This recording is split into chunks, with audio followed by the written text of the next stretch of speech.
Hi, I'm Nicola, and we have just a week left to our election season in the United States.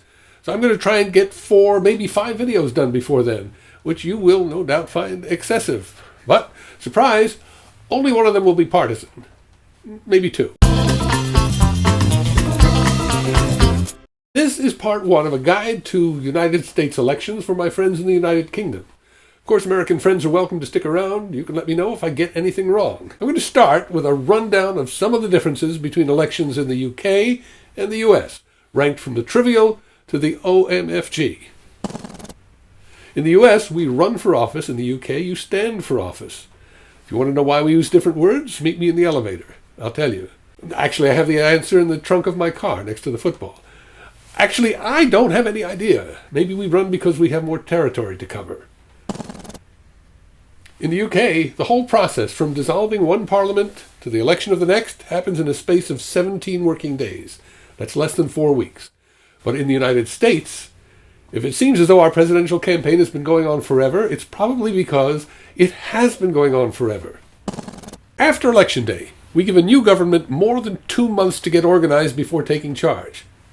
Which means sometimes people who've just lost the election still get to run the country for a couple of months. We call those people lame ducks. In future, we'll probably call them disabled ducks, because we love alliteration and political correctness. In the UK, there are strict limits on how much can be spent. In the US, unlimited spending. And, thanks to a recent Supreme Court decision, donations can be made by corporations, and in many cases, anonymously. It's kind of hard to imagine that the corporations investing millions of dollars in campaigns aren't looking for some kind of return on investment related to the money. Yeah, the UK keeps political ads off TV, but in our country, most of our ad spending goes right to the owners of television stations. There's so much money in the system now that the only limit on TV ads is the number of advertising minutes the stations and networks have available to sell. What's worse, with many of these ads, there's no way to know who's sponsoring them. And what's even worse than that, there's no penalty for lying. A huge outlay of ad money can pretty much outshout the truth. This one's a biggie. In the UK, if the Parliament and Prime Minister are ever falling out of sorts with each other, it's game over. Restart, new election. And when a party is voted out, the entire government flips. Parliament, Prime Minister, Cabinet, all at once. They all come from the same party or same coalition.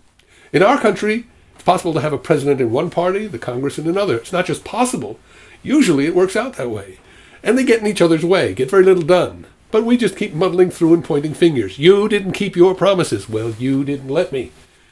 Now, there's a reason our founders set it up that way, and your ancestors had something to do with it.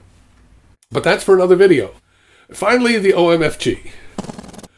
When the US votes for president, some people's votes count for more than others. Really? OMFG.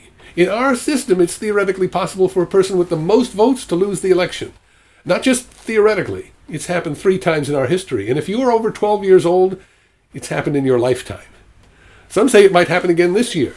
And that's all because of something we call the Electoral College. But that story is so involved, I'm going to put it in its own video. By the way, I just learned something new about the Electoral College I never knew before this week, and I'll share that with you. Until next time, I'm Nicola.